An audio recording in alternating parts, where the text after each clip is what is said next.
Ce qu'on va vous demander à chaque fois, plus tard, c'est d'être disruptif. Alors à chaque fois, on pense qu'on est disruptif, alors que pas du tout. Dans le marché, il y a toujours quelqu'un qui a déjà fait quelque chose. Je pense que quand on aime ce qu'on fait, ça nous paraît simple. Je pense qu'il n'y a pas de métier difficile ou d'études difficiles. Tant qu'on est passionné, on peut tout faire. Donc moi, vu que je suis passionnée, j'ai pas du tout l'impression que j'étudie.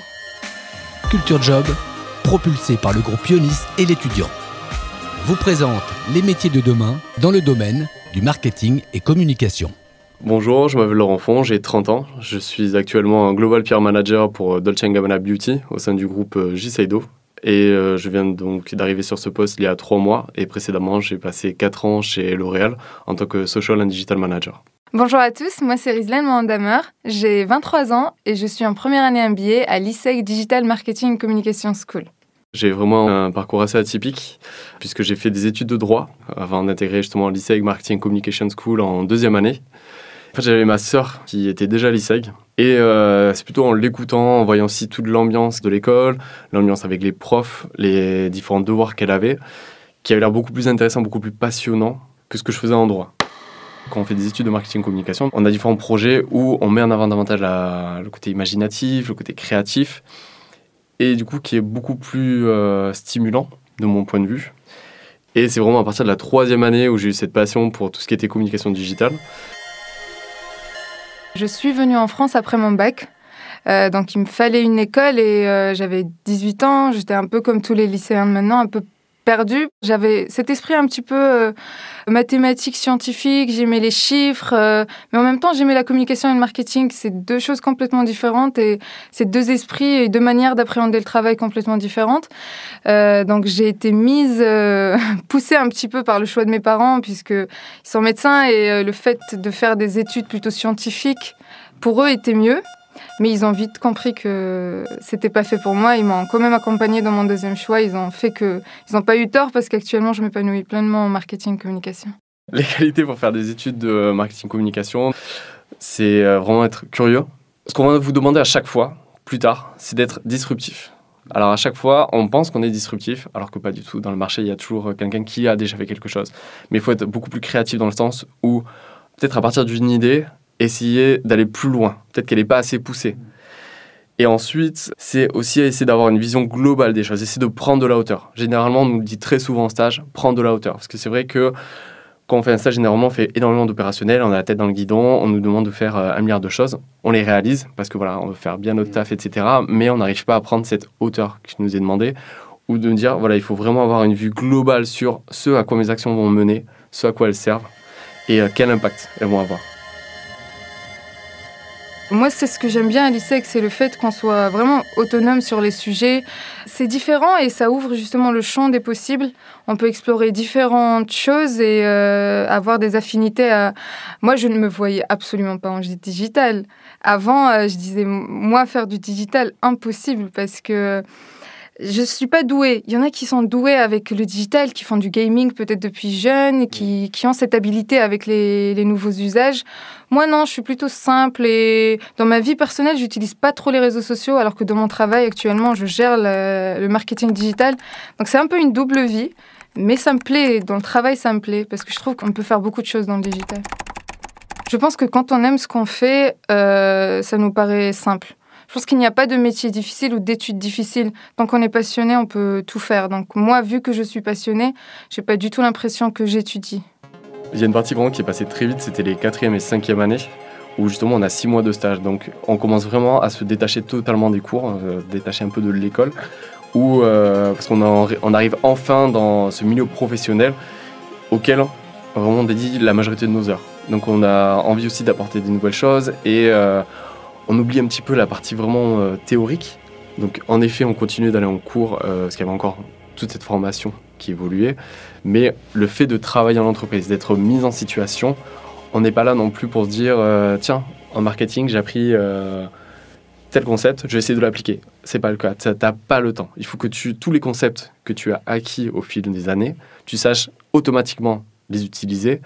Et on n'est plus sur tiens, je vais faire une démonstration de. Non, c'est sans le mettre en pratique et attaquer directement. Mais c'est pour ça que la 4e, 5e année passe très, très, très, très vite.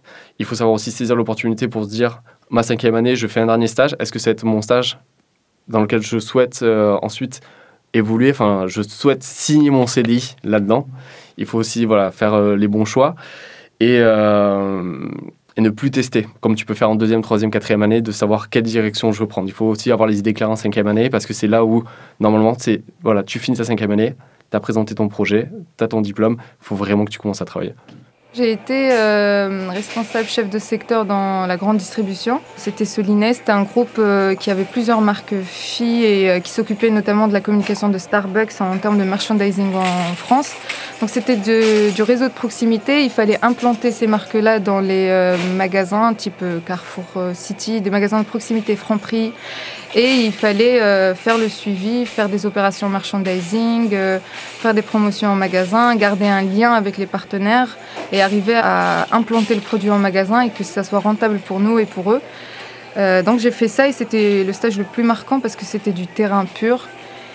Et pour un premier stage, j'étais en 2e année, j'ai été balancée sur le terrain, c'était violent.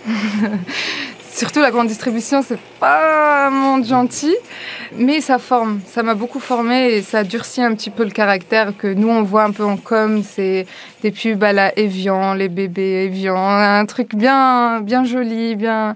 Alors que la réalité du terrain, elle est parfois différente. Et le deuxième, le plus marquant, c'est celui que je fais actuellement. Et c'est une application de food tech qui recommande des restaurants tournés vers le voyage et la gastronomie. Et là, j'ai fait le lancement, en fait. On est 5 dans l'équipe, avec un mentor, donc 6. Et j'ai fait tout le plan de lancement avec une amie, justement, qui est avec moi en cours. On est les deux chez la même entreprise, mais elle, c'est plus un profil dans le UX, l'expérience utilisateur, et plus dans le design de l'application, parce que les communications, ça pousse aussi vers des études aussi de graphisme, et elle est très douée avec ça, du motion design, alors que moi, je suis plus opérationnelle, plus dans l'action, plus guérilla marketing, affichage de rue, plus dans le concret. Là, on a fait le lancement, on vient d'être incubé.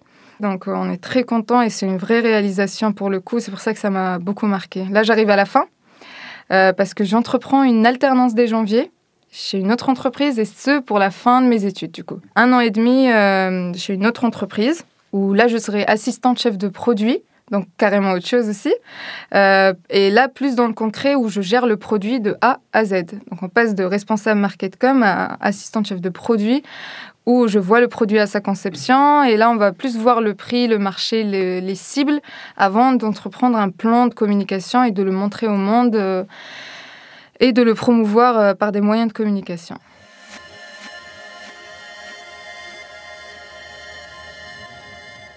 Je dois mettre en avant un point qui m'a apporté le plus sur ma courte carrière, c'est les gens que j'ai rencontrés. Clairement, c'est les gens brillants que j'ai pu rencontrer au sein des entreprises, tout ce que j'ai pu partager avec eux, les différents débats, notamment sur la partie digitale, notamment sur la partie influence, qu'est-ce que ça va devenir? Parce que quand on regarde il y a 5 ans ce que c'est aujourd'hui et ce à quoi ça va tendre, il y a aussi un gros débat dessus. Et le fait d'être vraiment curieux, d'aller chercher les gens, d'aller discuter avec eux sur leur expertise, qu'est-ce que ça peut vous apporter? Parce que honnêtement, c'est le fait de partager avec les gens, des autres experts, qui va le plus vous apporter dans votre carrière et dans votre quotidien. J'ai pas de métier en tête maintenant, je veux juste entreprendre. J'espère juste être toujours passionnée par ce que je fais, et aimer mon travail, me lever chaque jour et partir au boulot heureuse. Que ce soit travailler dans une entreprise ou travailler pour moi-même, je veux juste apprécier parce que pour moi, un travail ne sera jamais aussi bien fait que si on aime bien ce qu'on fait chaque matin. Donc, je veux être bien et c'est ce que je fais pour chacun de mes stages et pour mes futurs jobs. Il faut que je me sente bien là où je suis et avec l'équipe, l'entreprise, qu'on partage les mêmes valeurs. Pour moi, c'est important. Là où justement j'ai eu beaucoup de chance et ce qui m'a énormément plu, c'est de rencontrer différentes personnes de différents horizons et surtout de différents pays. Donc ce qui était beaucoup plus enrichissant parce que on se dit il y a une fille qui vient du Brésil, il y a une fille qui vient d'Italie, il y a une fille qui vient du UK, il y a une fille qui vient des États-Unis et qui en fait ont tous une vision différente du business, qui ont tous une vision différente aussi de leur travail et surtout d'être mélangés avec des gens qui font du marketing, avec des gens qui font du e-commerce, avec des gens qui font du CRM. Aujourd'hui, les data scientists, etc. vont énormément d'apporter vraiment énormément, t'enrichir sur le fait d'avoir une vision globale. Aujourd'hui, il ne faut pas juste s'arrêter à son propre métier. Le plus enrichissant, c'est aussi de s'intéresser aux autres, de s'intéresser à ce qu'ils font, leur domaine d'expertise à eux, parce que justement, ils vont venir vous apporter quelque chose. On a pu remarquer que déjà ces 5 dernières années, il y a eu un boom du digital. On est passé d'un marketing communication classique par les spots télé, par de l'affichage métro à du digital. Maintenant, tout se fait sur réseaux sociaux, les posts sponsorisés, le SEO, le référencement Google. Et pour les valeurs, on a eu un monde sans téléphone, tablette. Après, on a eu un monde de trop. Et là, on est en train de revenir vers un monde beaucoup plus axé vers les valeurs et vers la relation humaine. Donc, je pense qu'on va plus évoluer dans un marketing relationnel, neuromarketing psychique, psychologique, qu'un marketing visé vers le produit directement, parce que ça engage plus les gens que simplement leur vendre un produit. La chose qui a le plus évolué dans mon secteur, c'est le fait d'essayer de prendre de la hauteur, parce qu'aujourd'hui, on nous demande, notamment en communication, d'avoir une vision 360. C'est-à-dire, quand vous mettez en place une stratégie digitale, il faut savoir penser aussi à la partie social media, à la partie influence, à la partie média, à la partie drive to e-com et la partie drive to store. Vous allez avoir des entreprises qui vont vous demander aussi d'être un expert en 360. C'est-à-dire que vous allez pouvoir déployer justement des strates qui englobent le tout. Donc aujourd'hui, je pense qu'il y a énormément de profils recherchés dans ce type de métier, hyper polyvalents, qui sachent avoir une vision de tout pour proposer une strat en com par rapport à ça. Culture Job, regard sur les métiers de demain.